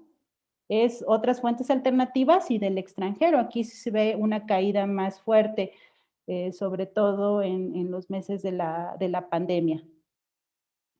Y bueno, aquí voy a un poco a los indicadores que ya nos había Patti presentado, ¿no? De la banca múltiple, el ROA, el ROE, el índice de capitalización, el índice de morosidad. Y bueno, aquí vemos lo que ha pasado, ¿no? Si vemos el ROA, si vemos el índice de capitalización, el índice de morosidad realmente no ha incrementado muchísimo, ¿no? Si lo vemos de junio del año pasado a junio de este año, ¿sí? Lo que sí se ha incrementado, ya lo comentaba Patti, es el índice de capitalización, ¿sí? Que es el capital neto entre los activos que están sujetos de riesgo, ¿no? Y esto tiene que ver, pues, con que lo que decía Patti, que las personas están más bien pagando, ¿no? Los créditos que de alguna manera ya habían contraído, y esto le da, digamos, a la banca múltiple, pues, este colchón. El ROA y el ROE se han mantenido en términos generales. Hay una caída así del ROE, no así del ROA. ¿Sí? Sin embargo, me gustaría señalar que en el sistema bancario mexicano sí habría que hacer diferencias, ¿no? Entre el grupo de los 7, ¿sí? Los bancos más pequeños, que son bancos de capital nacional en algunos casos, ¿sí? Y algunos otros bancos de nicho o bancos que pertenecen, digamos, a empresas como Electra, a FAMSA, ¿no? Justamente apenas dimos el caso de la quiebra de FAMSA. Entonces, me parece, estos indicadores se sostienen de la banca múltiple, pero se sostienen por el grupo de los 7. ¿Sí? No es el mismo caso para todo el sistema bancario en general.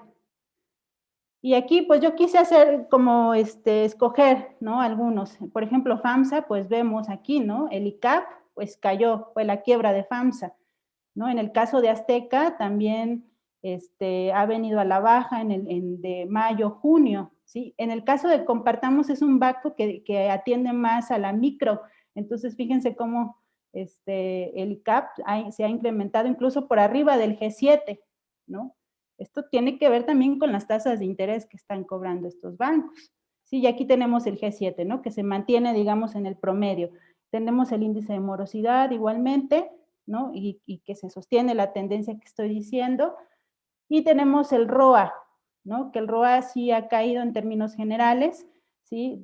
Por parte de todos en general, ¿no? Aunque el promedio se mantiene, y este promedio lo están manteniendo el grupo de los 7. ¿No? Que en su mayoría son, digamos, filiales de matrices extranjeras. Tenemos aquí la tendencia del ROA, y bueno, yo lo que quería señalar así rápidamente es que efectivamente, ¿no? Igual las medidas que se han llevado a cabo por parte del Banco de México para el sistema financiero y el sistema monetario, pues sí han funcionado en el sentido de mantener la liquidez de los mercados financieros y de mantener cierta rentabilidad y cierto riesgo controlado en todo el sistema bancario. Sin embargo, también creo que por el otro lado, no tendríamos la capacidad, o sea, hay una preocupación también por parte de los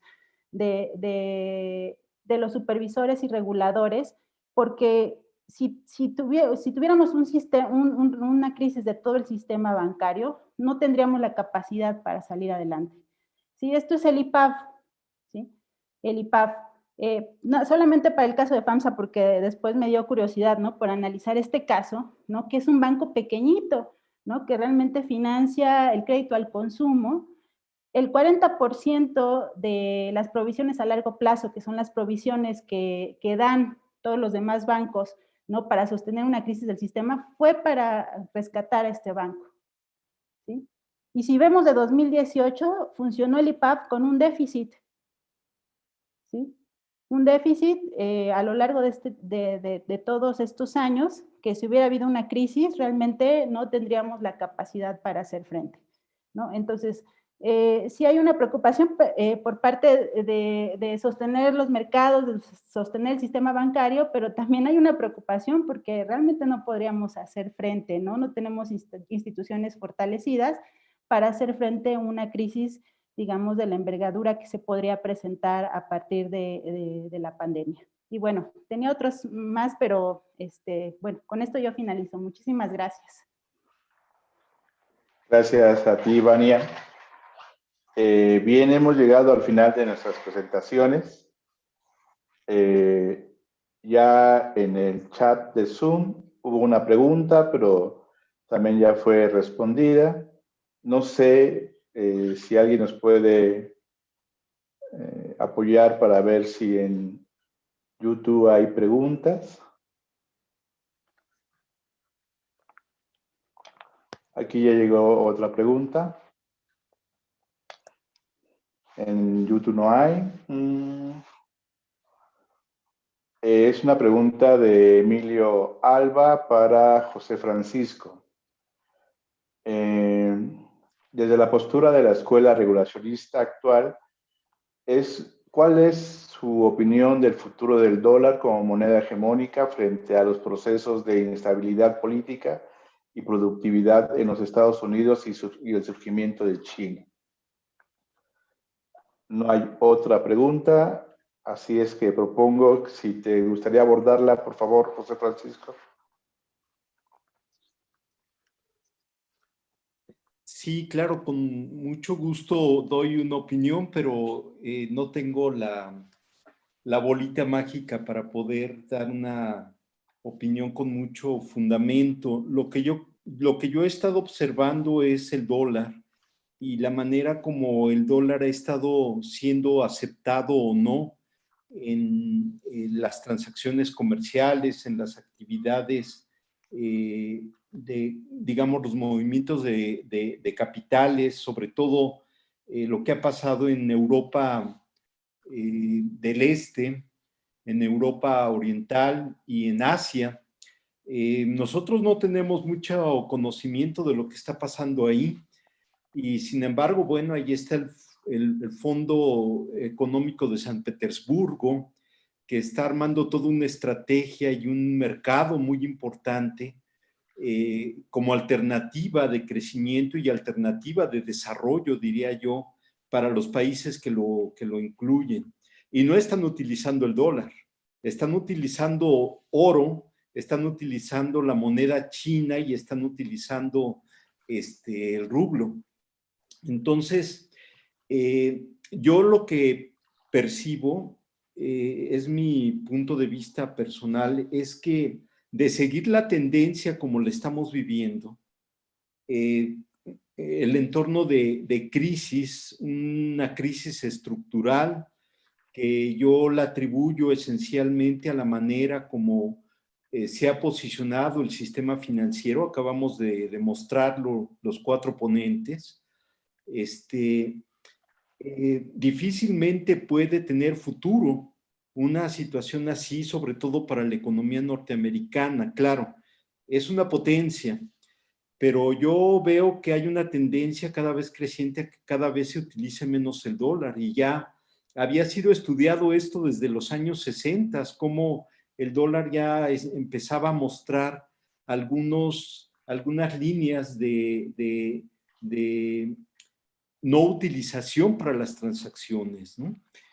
Yo creo que, digamos, el dólar está enormemente vinculado con la política monetaria y con la política que lleve a cabo el país hegemónico.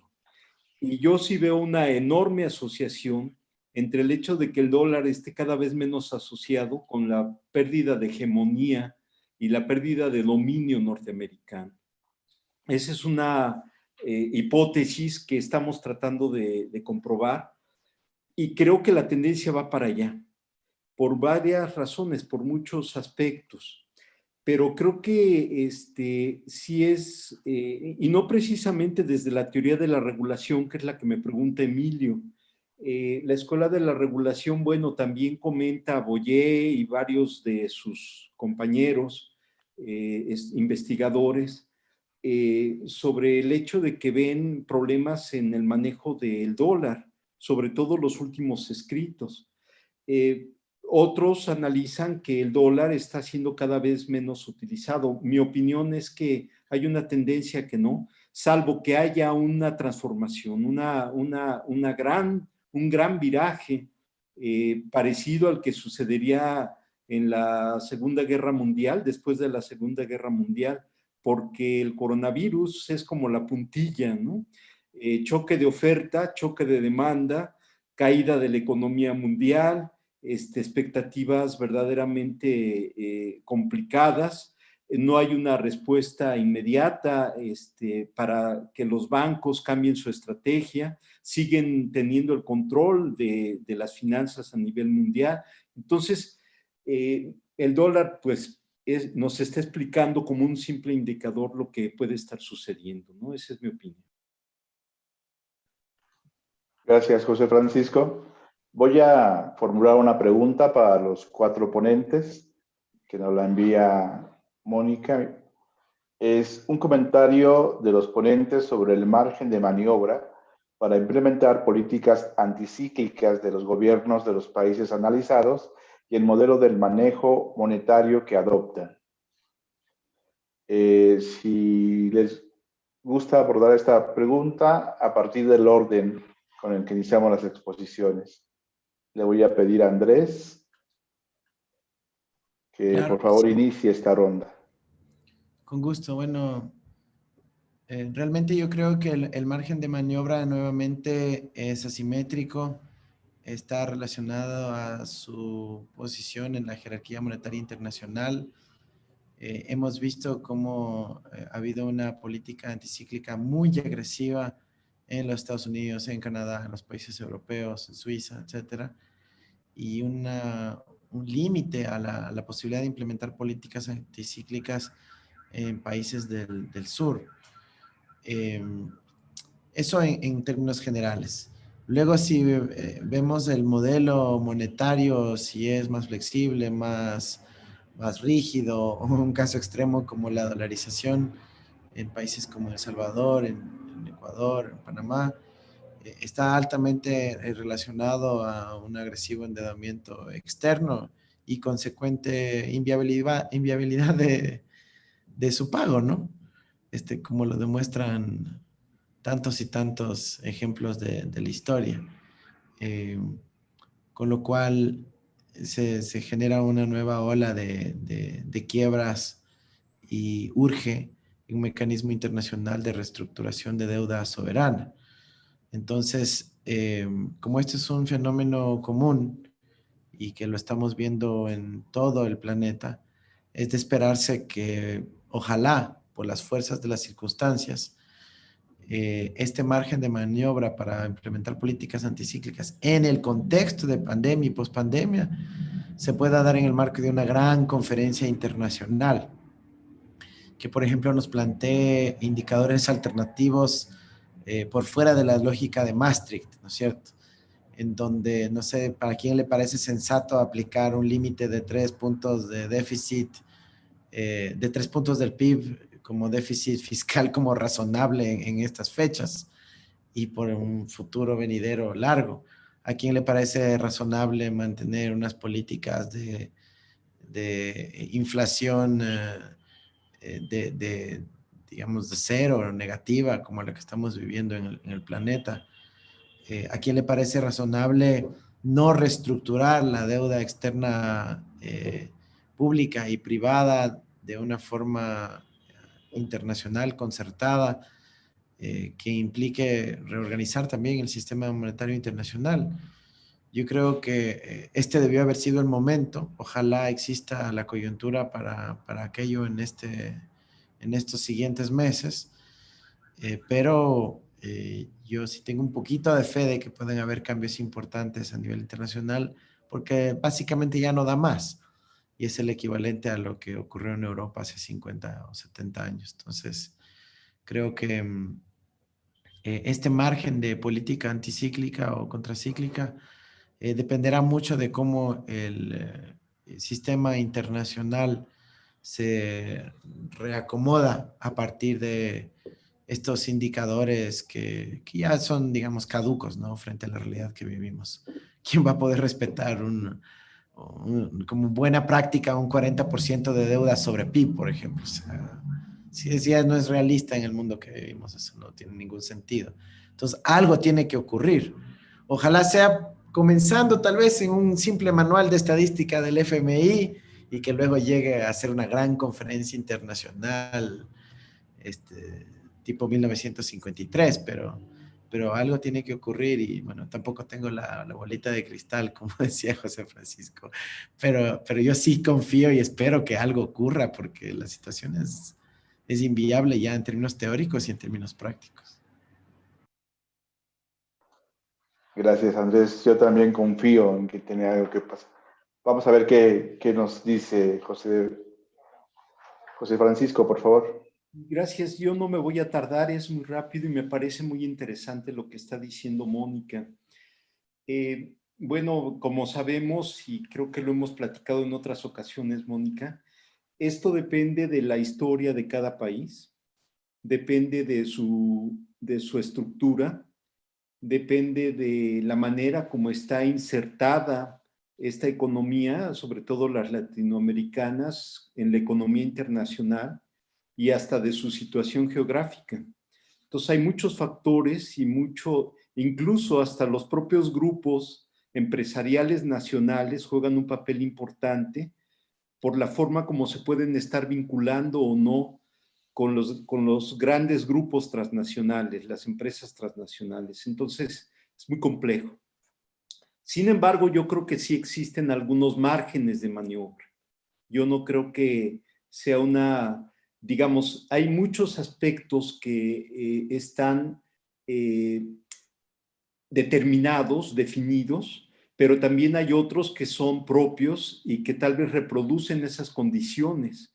Yo creo que en el caso de México, una muestra es lo que está haciendo con todo lo criticado que pueda ser el actual gobierno, ¿no? Ahí están los márgenes de maniobra, tratando de dar créditos, tratando de dar financiamientos, becas, todo esto de lo que nos hablaba la anterior ponente. Es un resumen de la cantidad de instrumentos que he estado utilizando. Que estén bien articulados, que estén bien estructurados, quizás para algunos no precisamente, pero ahí están las medidas. Quiero comentar para cerrar lo siguiente.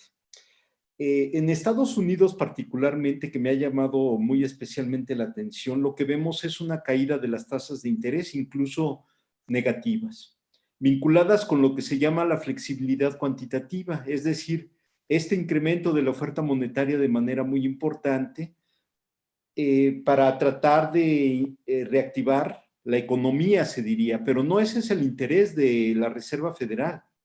La Reserva Federal está lanzando millones y millones de dólares al mercado, sobre todo para financiar o para que lleguen estos recursos a la banca, Y en la banca, lo que hace la banca norteamericana, esencialmente la norteamericana, es utilizarlos y lanzarlos a los mercados de capitales. Entonces, estas medidas que probablemente podrían ser anticíclicas, yo sigo observando que siguen siendo esencialmente, y en esto estoy totalmente de acuerdo con Patricia, para beneficiar a esa élite financiera, la banca, BlackRock, los principales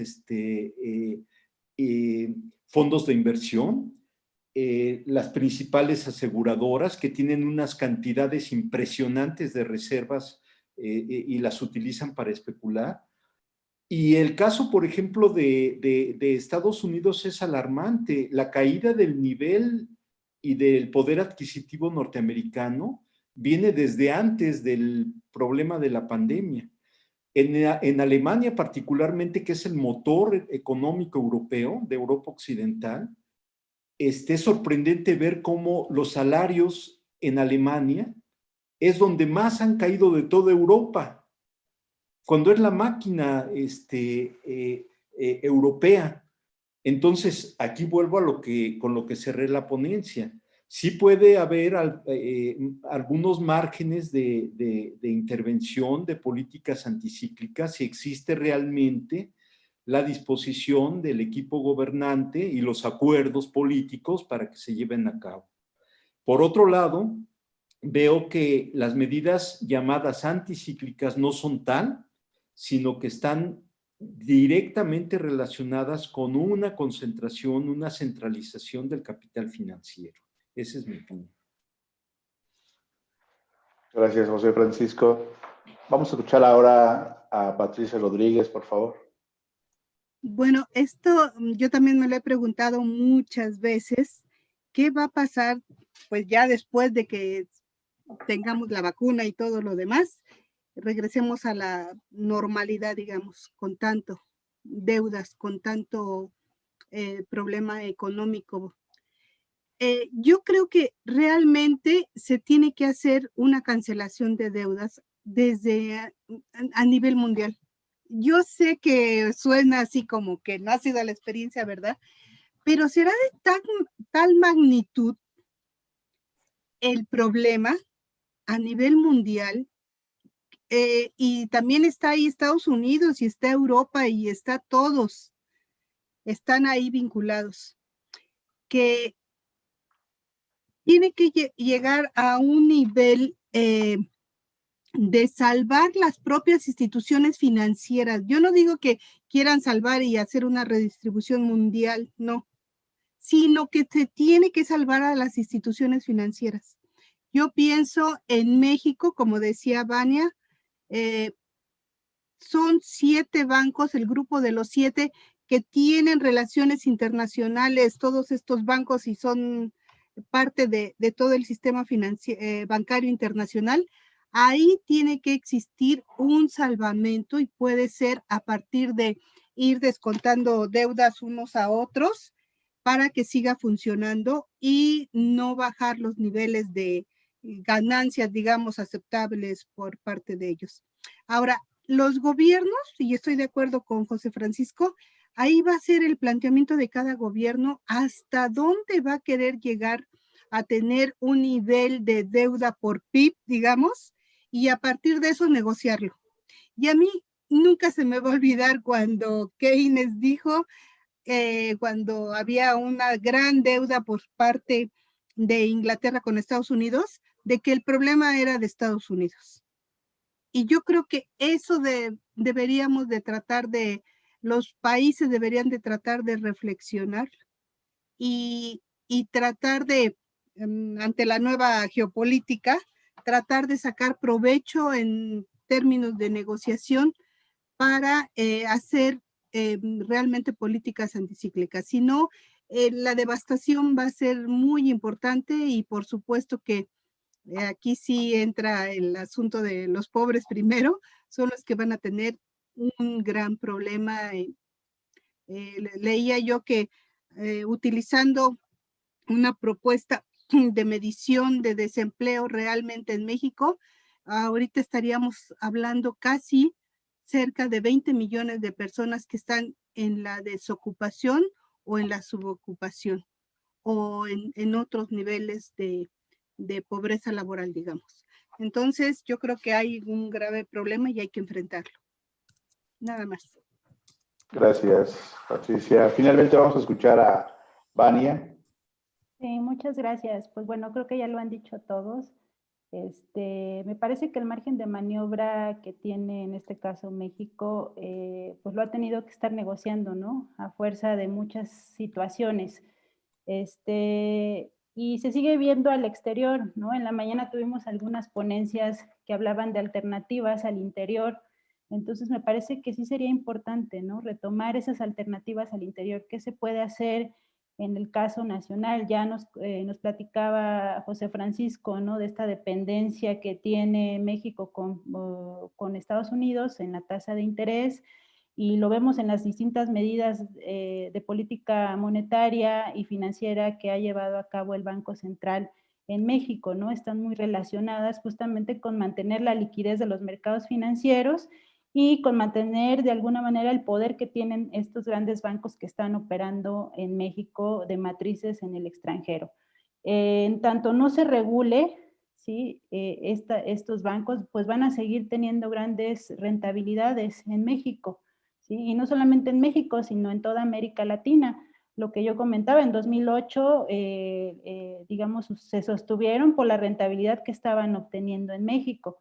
Entonces, en tanto no haya una regulación de estas instituciones, ¿sí? El poder que tienen en el mercado mexicano es sorprendente, ¿no? Y solamente la quiebra de los 5 primeros bancos, pues, causaría una devastación en México, ¿sí? Entonces, me parece que sí habría que ver en ese sentido la parte de la regulación, lo que yo comentaba de los mercados financieros de derivados, por ejemplo, ¿no? Todas estas operaciones que se llevan fuera del mercado organizado y que no se regulan, ¿no? No son operaciones de cobertura, sino en muchos casos son operaciones especulativas, son operaciones de arbitraje, ¿no? Para obtener grandes ganancias y tampoco se está regulando. Entonces, me parece que sí hay un trabajo muy grande por hacer por parte del gobierno mexicano, no obstante que le ha dado prioridad, ¿no? En esta pandemia a los sectores más vulnerables, a las pymes. Me parece que debe de haber otro tipo de medidas que también salvaguarden a este tipo de sectores, ¿no? Que son más vulnerables, por ejemplo, el sector del turismo, el sector del transporte. Debe de haber una segunda fase de medidas, ¿no? Para proteger el empleo en el caso mexicano. Entonces, no sé si el margen de maniobra vendría por la parte de la política monetaria y el sistema financiero, por este gran poder que tienen todos estos inversionistas que operan en México, sino más bien por parte de la política fiscal, probablemente, por parte del apoyo a las pymes. Me parece que es un falso debate esto de endeudarse o no endeudarse, ¿sí? Creo que hay muchas cosas que se podrían salvaguardar, ¿sí? No necesariamente a las grandes empresas, pero sí, por ejemplo, el sector de las pymes, ¿no? Que son los que soportan, digamos, el 70% del empleo en México. Y otras alternativas que ya se platicaban en la mañana, ¿no? La parte de economía solidaria, de otro tipo de propuestas que se pueden ir apoyando y que sí lo está haciendo el gobierno, ¿no? Carol nos comentaba en el caso de Guerrero, ¿no? Todos estos apoyos que se están dando a estas nuevas alternativas de economía, y que de repente parece que no las vemos, ¿no? O son invisibilizadas. Entonces, me parece que sí hay un trabajo por hacer y que todavía falta mucho, que esta cuestión de la austeridad no tiene ningún sentido, ¿sí? Y que sí hay que redirigir los recursos hacia sectores esenciales y sectores primordiales en la economía mexicana, no hacia todos los sectores ni hacia todas las empresas, pero sí hacia sectores claves de la economía mexicana. Gracias. Gracias a ti, Vania. Y bien, con esto hemos llegado al final de nuestra mesa. Agradecemos su atención, su acompañamiento. Una mesa muy nutrida y con muchas enseñanzas que seguimos reflexionando. Vamos a dar una pausa de 5 minutos y reiniciamos. Les pedimos que se mantengan en la sala, apaguen su audio y su cámara y volvemos. Gracias. Muchas gracias.